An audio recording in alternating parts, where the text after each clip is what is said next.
والسلام على أشرف الأنبياء والمرسلين سيدنا ومولانا محمد وعلى آله وصحبه أجمعين أما بعد Bapak-bapak, ibu-ibu, jamaah al-Akbar senantiasa tidak mati dan meninggal oleh Allah Subhanahu kiranya kita bersyukur padanya karena kami tangkap menerimanya pada malam hari ini kita kembali kepada remaja dalam rangka mengingatkan kalimat. Semoga salawat dan salam senantiasa terlimpah Muhammad Sallallahu Alaihi Wasallam, keluarganya, sahabat-sahabatnya, dan pengikut-pengikutnya yang setia dan istiqomah sampai yang termasuk kita semua ini. Amin ya rabbal alamin. Setelah 1 minggu kita pending karena beliau berada di Jawa, alhamdulillah pada malam ini sudah bisa berkumpul dan bisa lagi dan berkumpul sampai pada pernikahan kepada Allah yang tahu ini. Assalamualaikum warahmatullahi wabarakatuh.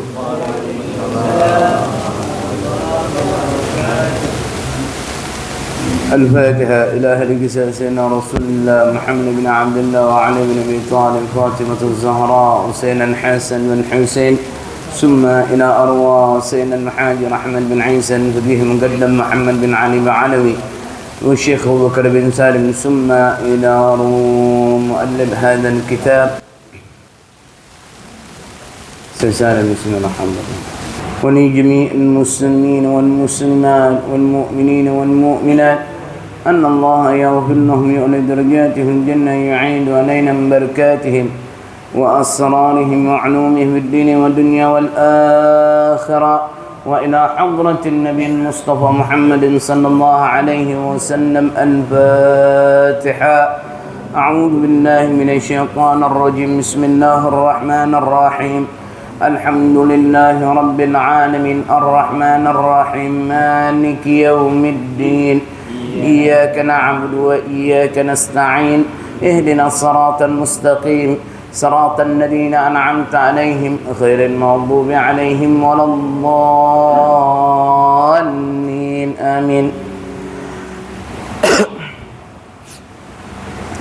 الحمد لله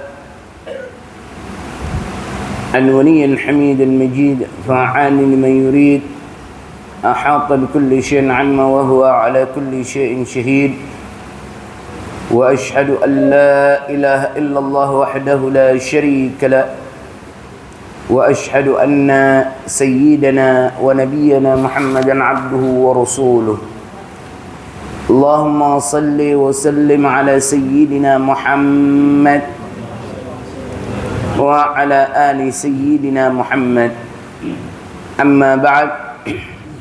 Segala puji serta syukur mari kita hanturkan kepada kehadirat Allah Subhanahu wa taala yang telah memberikan kita kenikmatan sehingga di malam hari ini kita dapat berkumpul di rumahnya Allah Subhanahu wa taala untuk menjalankan kewajipan kita kepada Allah dan juga untuk menghidupkan daripada sunnah-sunnah Rasulullah sallallahu alaihi wasallam.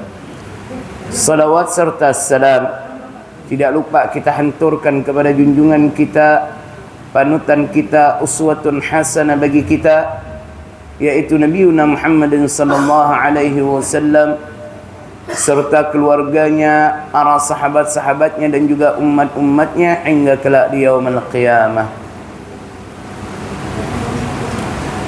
Ini kajian terakhir kita. Ada yang bertanya tentang bagaimana pernikahan daripada Nabi Daud alaihissalam. Nabi Daud yang menikah sudah memiliki 99 istri, ingin menggenapkan menjadi 100. Banyak yang mana beredar, yang mana memahami bahawa Nabi Daud alaihissalam yang mana menikahi wanita itu adalah istri orang, dan Nabi Daud alaihissalam malah menyuruh panglimanya, karena itu salah satu istri daripada prajurit, karena Nabi Daud alaihissalam ini seorang raja. Beliau kok kata orang tuh zaman sekarang naksir, suka dengan wanita tersebut karena kecantikan yang begitu menawan. Ini banyak beredar pemahaman bahwa kisah Nabi Daud ini yang mana berharap daripada suaminya wanita itu disuruh pergi perang. Ini ketika tahu, oh ini laki lagi pergi berperang, diperintahkan panglima itu untuk mengirim lagi perang ke medan perang lagi. Agar apa? Agar dia meninggal di medan perang. Ini yang beredar. Jadi seakan-akan Nabi Daud alaihissalam licik akalnya. Sekarang logika kita, seorang Nabi maksum. Ini kita kembalikan, Nabi itu maksum. Mungkin nggak Nabi punya licik macam gitu. Seorang Nabi, Nabi Daud ini bukan hanya seorang Nabi, seorang Rasul juga. Mungkin nggak sepicik itu seorang Nabi dan Rasul. Itu penghinaan kepada utusan Allah Subhanahu wa ta'ala. Jadi yang perlu dipahami, yang sebenarnya kisah itu betul. Emang Nabi Daud alaihissalam sudah memiliki 99 istri. Lalu senang dengan seorang wanita. Nabi Daud mengira suami wanita itu sudah meninggal di medan perang. Sampai Allah utus 2 malaikat. Sampai itu kisah itu tercantum di dalam surah As-Sad ayat 22.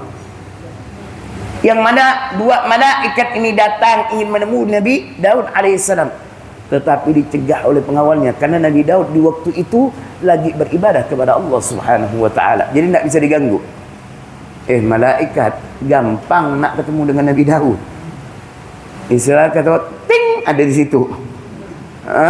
Tiba-tiba 2 malaikat ini ada di sisi Nabi Daud alaihissalam sehingga membuat terkejut Nabi Daud alaihissalam. Lalu 2 malaikat ini yang mana memberikan kiasan kepada Nabi Daud alaihissalam akan penyelesaian daripada permasalahan 2 orang.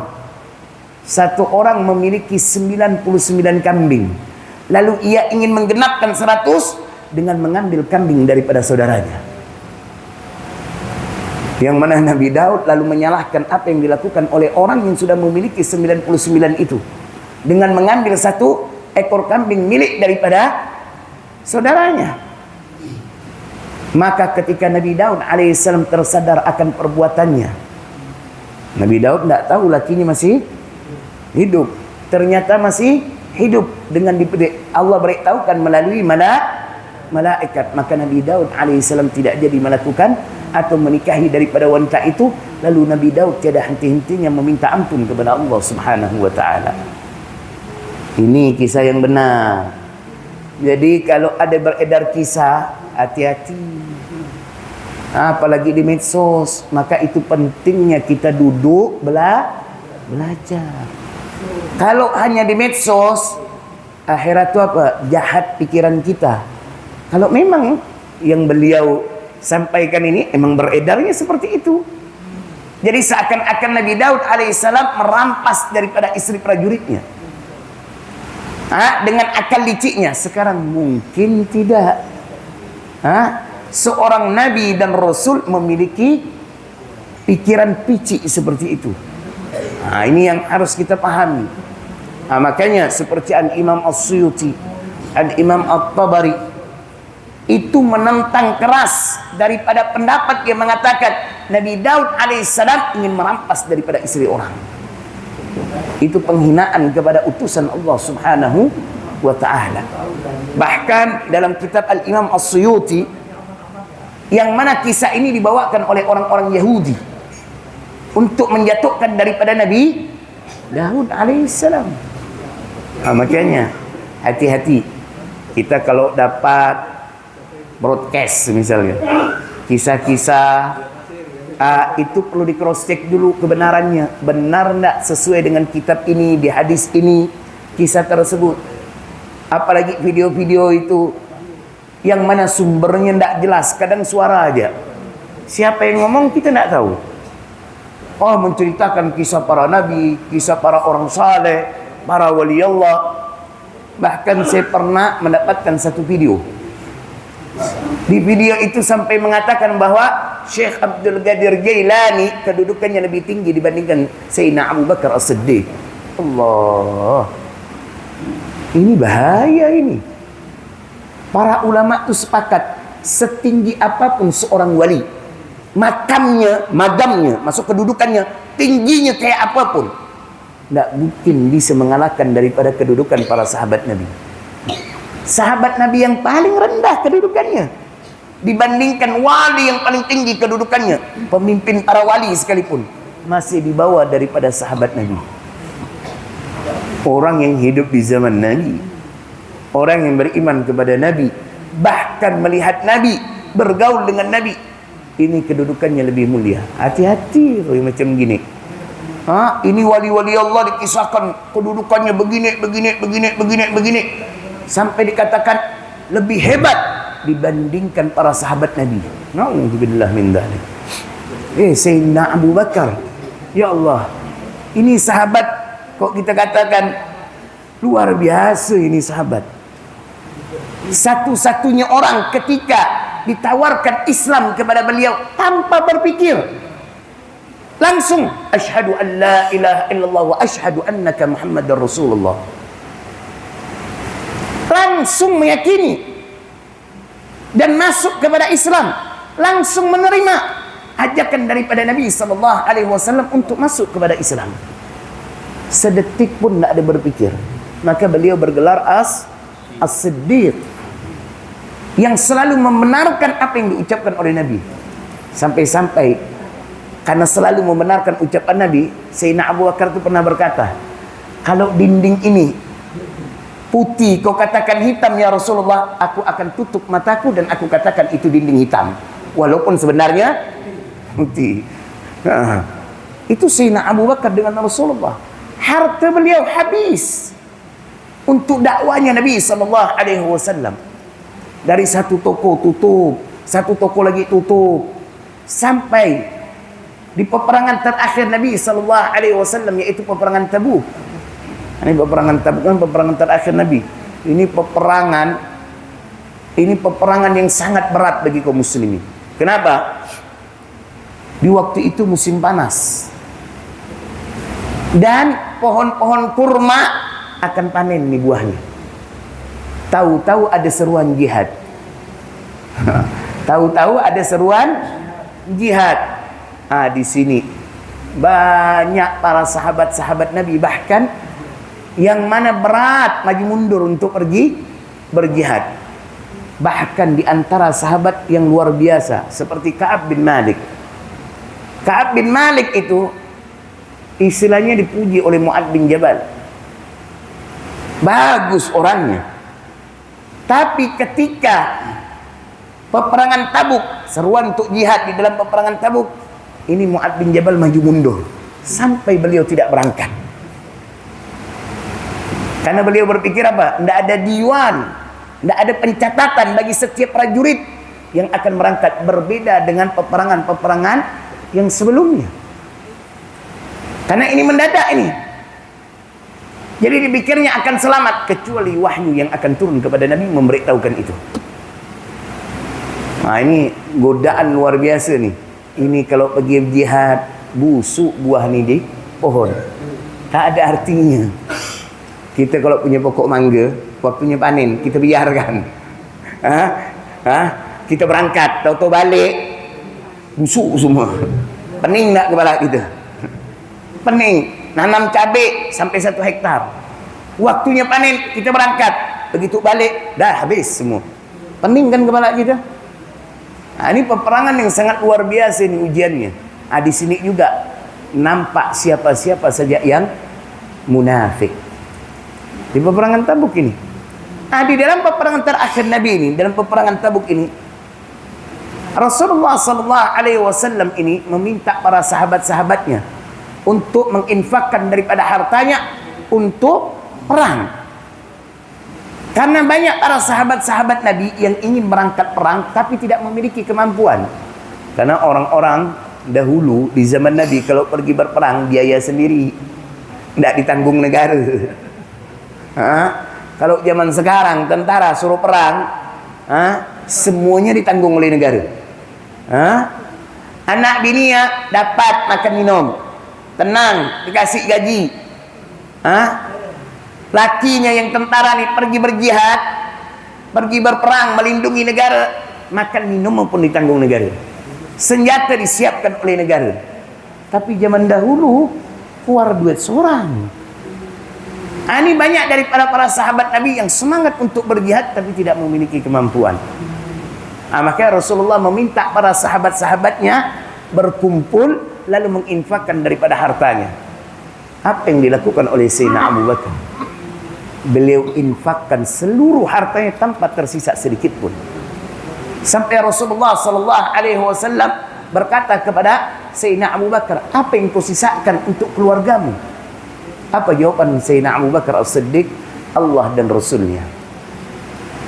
Maka Sayyidina Umar mendengar itu, aku sampai kapanpun tidak akan bisa mengalahkan daripada Abu Bakar. Itu harta seluruhnya. Wali yang bukan hidup di zaman Nabi, berjuang sama Nabi pun tak ada. Walaupun dia ahli ibadah, tidak akan bisa mengalahkan kedudukan para sahabat-sahabat Nabi. Jangankan Sayyidina Abu Bakar, sahabat yang paling rendah derajatnya dibandingkan wali yang paling tinggi kedudukannya, masih tetap di bawah daripada sahabat Nabi sallallahu alaihi wasallam tersebut. Maka hati-hati kita kalau mendengar kisah-kisah mau melalui tulisan. Ini zaman kan dah canggih ni. Share, ada orang share kisah apa gitu di grup WA. Jangan ditelan mentah-mentah, belum tentu benar itu cerita. Yang ngirim bukan orang yang berilmu, orang awam. Dia mendapatkan kiriman, ditelan mentah-mentah. Tidak di cross check dulu. Tidak di cross check dulu. Kalau para sahabat Nabi mendapatkan kabar aja akan suatu hal itu, tidak langsung percaya, tabayyun dulu.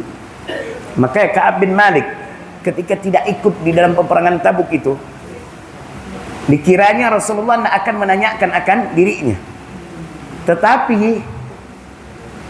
ketika Rasulullah duduk dengan para sahabat-sahabatnya, Rasulullah menanyakan Ka'ab bin Malik, apa yang lagi dilakukan oleh Ka'ab bin Malik.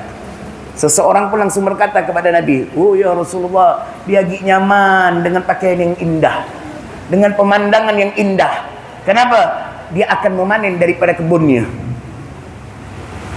Mu'ad bin Jabal langsung berkomentar, "Sungguh buruk perkataan engkau.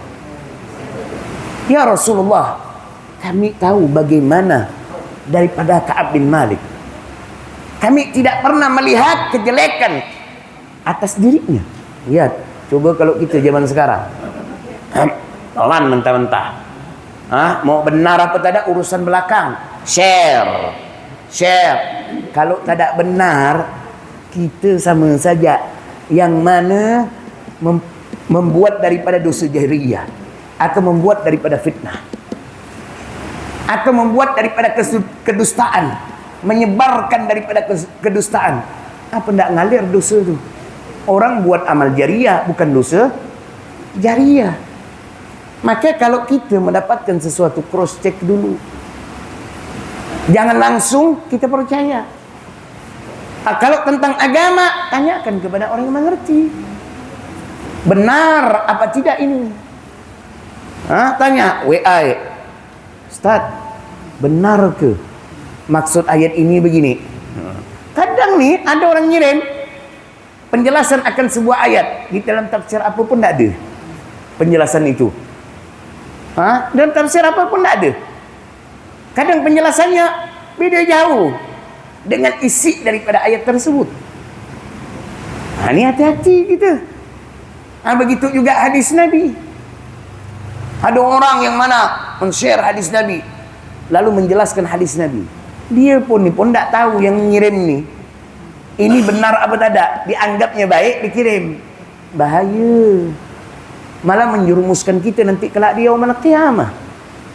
Kalau bangsa kita nak tahu, tanya dulu sama orang yang mengetahui. Tanya kepada ustaz, "Ustaz, benar tak di sini? Betul ke maksudnya seperti itu?"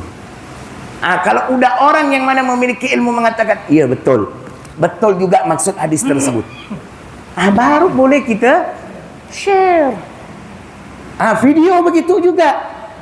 Kalau bangsa yang ngomong, apalagi video yang cuman suara, tak tahu kita siapa. Kan ada video-video yang model begitu tuh, dan suara itu buatan lagi, bukan suaranya itu. Zaman sekarang nih, jadi seakan-akan kita yang berbicara seperti itu, padahal kita bukan yang berbicara seperti itu. Suara kita mirip, ada aplikasinya tuh. Ini kecuali kita nampak siapa yang berbicara. Oh, ustadz ini yang mana bisa dipegang. Oh, emang orang alim, jelas ini ustadz. Tapi kalau ustadz tak jelas, siapa pula ustadz ni? Tanya lebih dulu kepada orang yang mengerti benar enggak apa yang diceritakan ini.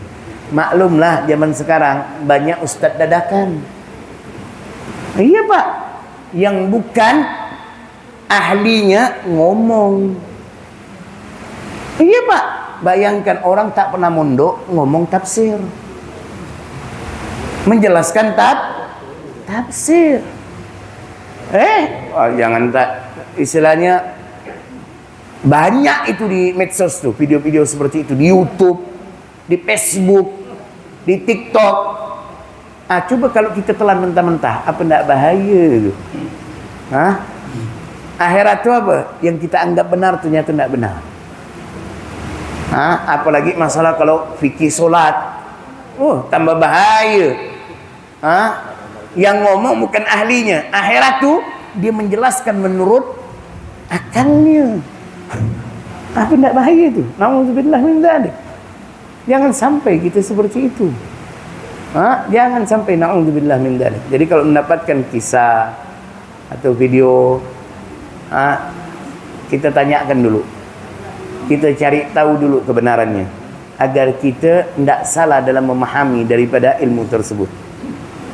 Dan juga agar kita bukan termasuk orang yang menyebarkan cerita dusta, cerita yang bohong. Na'udzubillah min dzalik. Paham ya? Ada mau bertanya? Yang mau bertanya silakan.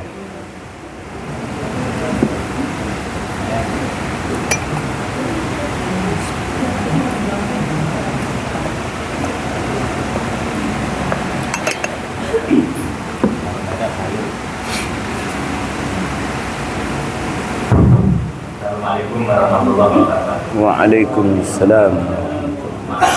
Bukan kami dengan para sahabat, tapi kenyataannya Pak, bukan kenyataan yang sering kita dengar. Kalau kita bertawasul malah lebih banyak ke dari saya lain daripada Abu Bakar. Ini bagaimana Pak? Terima kasih. Kalau tawasul tidak ada masalah. Bukan berarti lalu kedudukan lebih tinggi dari anak itu. Siapa ni? Sayyidina Abu Bakar. Tidak boleh kita bertawasul di bawah kedudukan orang yang di bawah Sayyidina Abu Bakar. Tidak begitu juga. Tidak begitu juga. Makanya kan kita kalau bertawasul itu kepada Nabi, yang lebih bagusnya kepada Nabi, kepada para sahabat-sahabatnya. Maka kita paling afdalnya salawat itu bukan hanya salawat kepada Nabi, tapi kepada keluarga Nabi dan juga para sahabat Nabi. Maka kita mengucapkan Allahumma salli ala Muhammad wa ala alihi wa sahbihi wasallam. Jadi bukan hanya kepada Nabi, tetapi wa ala alihi, dan kepada keluarganya, wa sahbihi, dan para sahabatnya. Ini dianjurkan nih. Jangan hanya Allahumma salli ala Muhammad. Yang paling afdal ya salawat yang mana kepada Nabi, keluarga Nabi, dan juga para sahabat Nabi. Ini bentuk daripada kok kita katakan tawassul kepada para sahabat Nabi sallallahu alaihi wasallam. Bahkan muallif daripada kitab Safinah yang kita pelajari ini, kalau di dalam bab sebab-sebab dianjurkan untuk sujud sahwi, Itu kalau orang di dalam kunut subuh, yang mana kalau dia hanya mengucapkan salawat kepada Nabi, kepada keluarga Nabi saja, tanpa kepada para sahabat Nabi, maka dianjurkan bagi dia untuk sujud sahwi. Sampai segitunya, saking pentingnya salawat kepada sahabat Nabi juga. Kenapa? Perjuangan para sahabat Nabi bersama Nabi, untuk Nabi, membantu Nabi, itu sangat luar biasa. Kita apa yang kita perjuangkan? Kita tinggal 5 bangsa ya, kata orang. Macam istilah kita makan ni nasi goreng, kita tinggal nikmati. Para sahabat tu seperti koki, yang ramu bumbu-bumbu, yang kita ni tinggal makan. Sekarang yang banyak, yang memiliki nilai siapa? Kita yang tukang makan apa koki itu? Para sahabat tu seperti itu, ikut bersama Nabi, bahkan melindungi Nabi. Seperti sahabat Nabi yang nama Talha bin Ubaidillah yang pernah nakisahkan di dalam peperangan Uhud. Bayangkan 30 lebih bekas luka yang didapatkan oleh Talha bin Ubaidillah. Bahkan dalam riwayat yang lain 70 luka lebih. Jadi dari tebasan pedang, tombak, anak-anak yang terkena, sampai saking udah tidak kuat pingsan daripada Talha bin Ubaidillah. Dia melindungi Nabi, udah tidak ada orang lagi yang melindungi Nabi. Nabi dikepung dengan ratusan prajurit. Dia maju menyerang, mundur lagi melindungi Nabi, maju menyerang. Kita apa? Salawat dia belang-belang kambing. Dia kalau ingat kok lagi nak pengen hajat, baru dia nak banyak salawat tu. Pengen umroh, baru dia hajar salawat 1000 kali tiap hari. Begitu udah umroh, wassalam. Bukan tak boleh bagus, itu bagus. Itu udah baik. Tapi kelasnya kita macam itu. Kalau para sahabat Nabi ini, Allah, bayangkan jiwa, harta, waktu dikorbankan untuk Nabi. Kita Nabi minta menghidupkan sunnah Nabi ya untuk kita ni umat akhir zaman. Tapi masih banyak belang-belang kambing menghidupkan sunnah Nabi. Jadi sangat-sangat jauh kita dengan para sahabat Nabi. Jangan dibandingkan. Apalagi dengan selain para sahabat Nabi. Sahabat Nabi dibandingkan jauh. Bayangkan, jiwa ni dikorbankan, hartanya dikorbankan, keluarganya bahkan dikorbankan. Siapa lupa nama sahabiah itu, sahabat perempuan itu. Bayangkan, bapaknya meninggal, saudara laki-lakinya meninggal, anaknya meninggal di medan perang. Itu diberitahukan oleh para sahabat Nabi ini kepada sahabat perempuan itu. Apa yang dikatakan? Dia masih gelisah. Keadaan Nabi macam mana? Belum tenang dia, sampai dia dapat melihat Nabi, baru tenang dia. Padahal bapak, saudara laki-laki, anak meninggal. Tidak dia sedih, hilang kesedihannya, sampai dia mengatakan, setelah aku melihat engkau tidak apa-apa ya Rasulullah, maka hilang kegelisahanku. Padahal anak bawa mati ini, bapak bawa mati, saudara laki-laki baru mati. Sampai wanita itu berkata apa? Yang mana jangankan duri ataupun luka, satu debu saja menempel di pipimu ya Rasulullah, itu lebih menyakitkan untukku dibandingkan syahidnya anak dan keluarga itu. Enggak, dikorbankan anaknya. Bahkan ada lagi seorang wanita kalangan sahabat Nabi, sahabat perempuan, anak mati di medan perang, kirim lagi satu, kau lindungi Nabi, kau bantu Nabi. Sampai segitu. Lalu kita nak bandingkan diri kita dengan para sahabat Nabi, para wali pun tak sebanding. Jadi kalau ditanya bagaimana kalau kita tawassul hanya kepada wali, tak ada masalah. Tak ada masalah. Tapi yang paling afdal tawassul kepada Nabi, keluarga Nabi, dan juga para sahabat-sahabat Nabi, baru kepada para ini yang paling afdal. Macam kita Fatihah ila sayyidina Rasulullah Muhammad ibn Abdullah wa ahli baitihi wa dzurriyyatihi wa ashabihi. Sebutkan Baru sebutkan summa ila ruh Syekh Abdul Qadir Jailani wa jami'il muslimin wal muslimat wal mu'minin wal mu'minat. Istilah paling afdalnya begitu. Tapi kalau cuman tawassul kepada Nabi langsung kepada para aulia, boleh nak? Boleh, nak ada masalah. Bukan berarti tak boleh, tapi yang paling afdalnya. Paling afdalnya itu yang mana juga kepada para sahabat-sahabat Nabi. Maka jangan kita lalu tawassul kita banyak kepada Syekh Abdul Qadir Jailani ni. Tawassul kita ni dibandingkan kepada para sahabat, oh ini paling tinggi kedudukannya. Tidak. Kedudukan Syekh Abdul Qadir Jailani dengan yang paling rendah daripada sahabat Nabi, kedudukannya masih lebih tinggi kedudukan yang paling rendah daripada sahabat Nabi. Wali bagaimanapun tidak mungkin bisa mengalahkan kedudukan daripada para sahabat. Apa lagi mengalahkan Sayyidina Abu Bakar? Sayyidina Abu Bakar ni sahabat terbaik Nabi, teman sejati Nabi. Sampai Nabi mengatakan apa?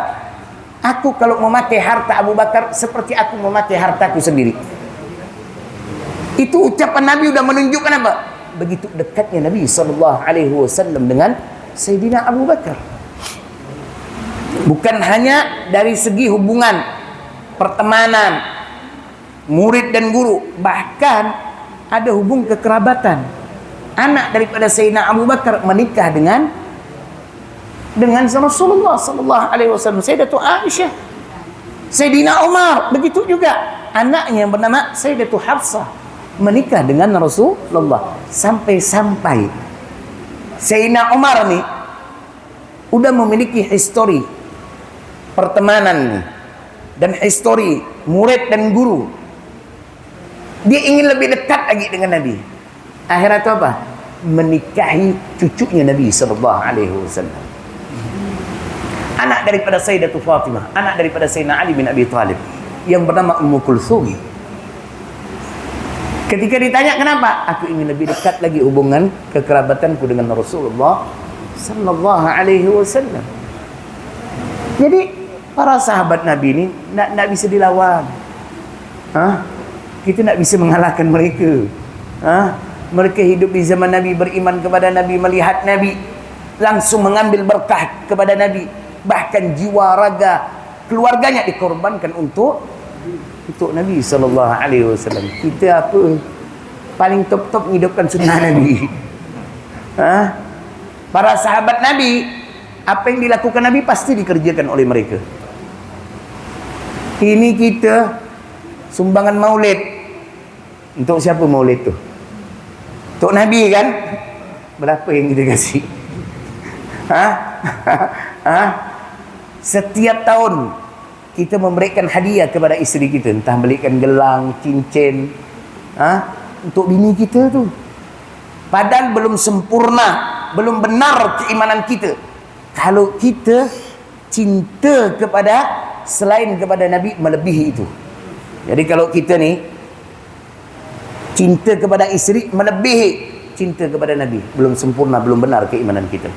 Kita harus lebih mencintai Nabi dibandingkan kerabat kita, dibandingkan daripada makhluk-makhluk Allah. Tapi lihat, ditunjukkan daripada segi perbuatan kita. Untuk maulid, Allah 40,000 ya. Coba kalau untuk bini ya, bang belikan gelang lah bang. Ya bulan depan ya, dibelikan lah. Berapa? 4 juta. 5 juta. Tapi kepengen dapat syafaat Nabi. Ya Allah. Inilah orang ni pengen tak modal besar, tapi pengen nyaman. Macam orang istilah nak beli atau nak makan nasi padang, duit cuma 10,000, tapi kepengen lauk ayam goreng, rendang, telur asin. Apa yang dikatakan sama yang punya rumah makan tu? Kau ni sedang-sedang enggak? Duit 10,000 nak minta ayam, rendang, telur asin, sebutir lagi telur asin. Bukan separuh. Kalau 10,000 minta telur sama kuah sama nasi, masih dimaklumi. Tapi tak mau. Pokok aku harus makan itu. Rumah makan gila kau ni. Begitu juga kita ingin mendapatkan syafaat Nabi, menghidupkan sunnah Nabi, tak ada juga. Jarang-jarang sedekah untuk maulid, mengingat Rasulullah, hitung-hitungan, tapi kepengen termasuk di antara umat-umat Nabi yang akan mendapatkan syafaat Nabi. Kan aneh seperti itu. Kalau nak sedekah untuk Nabi itu jangan nak alang-alang, jangan nak tanggung-tanggung. Niatkan ini untuk Rasulullah. Kenapa? Salah satu cara kita bergembira akan kelahiran Nabi itu dengan apa? Bersedekah. Nabi yang mana bergembira akan kelahirannya dengan cara apa? Berpuasa. Ketika Rasulullah sallallahu alaihi wasallam ditanya, "Kenapa berpuasa setiap hari Senin?" Jawaban Nabi apa? "Dzaka yauma wulidtu fi." Karena di hari itu aku dilahirkan, maka aku berpuasa, kata Nabi. Jadi puasanya Nabi itu sebagai bentuk syukur kepada Allah akan kelahirannya.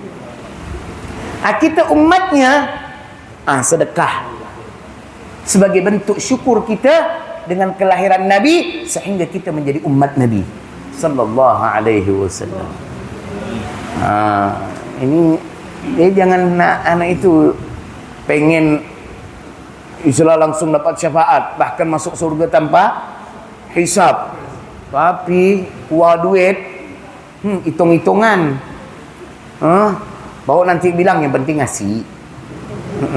Kalau kau yang penting, omongan kau yang penting ngasih, jangan nak terlalu berharap masuk surga tanpa hisab. Dermawan, orang yang dermawan iya masuk surga tanpa hisab. Cuman mau dikatakan dermawan, nanti dulu tidak semua orang yang bersedekah itu dikatakan dermawan. Tidak semua. Apa pernah Anda sampaikan belum di sini? Kedudukan kedermawanan. Dermawan itu, dikatakan dermawan itu ada 4 tingkatannya. Kalau selain 4 tingkatan ini, maka orang itu belum dermawan. Tingkatan dermawan yang paling rendah namanya sakha. Apa itu sakha? Kalau dipinta, beri. Kita masuk enggak? Dan ini paling rendah loh. Jadi kalau kita dipinta, kadang beri, kadang tada, belum sakha, belum dermawan. Jadi jangan nak berharap masuk surga tanpa hisab. Kadang kan kita nih, istilah kalau mood lagi bagus, ngasihlah. Lagi senang hati, ngasihlah. Tapi lagi mood tak bagus, lagi banyak masalah, pening kepala, ada orang datang minta bantuan, yang ada kena omel. Risau kau lagi, Allah apa lagi nih? Akan kita katakan seperti itu. Jadi tingkat yang paling rendah nih daripada kedermawanan itu sakha, yaitu kalau dipinta pasti beri. Kita termasuk enggak? Dah. Belum, kita belum masuk, kita termasuk orang yang mana dermawan, masih belum. Walaupun kita yang mana bersedekah. Baik.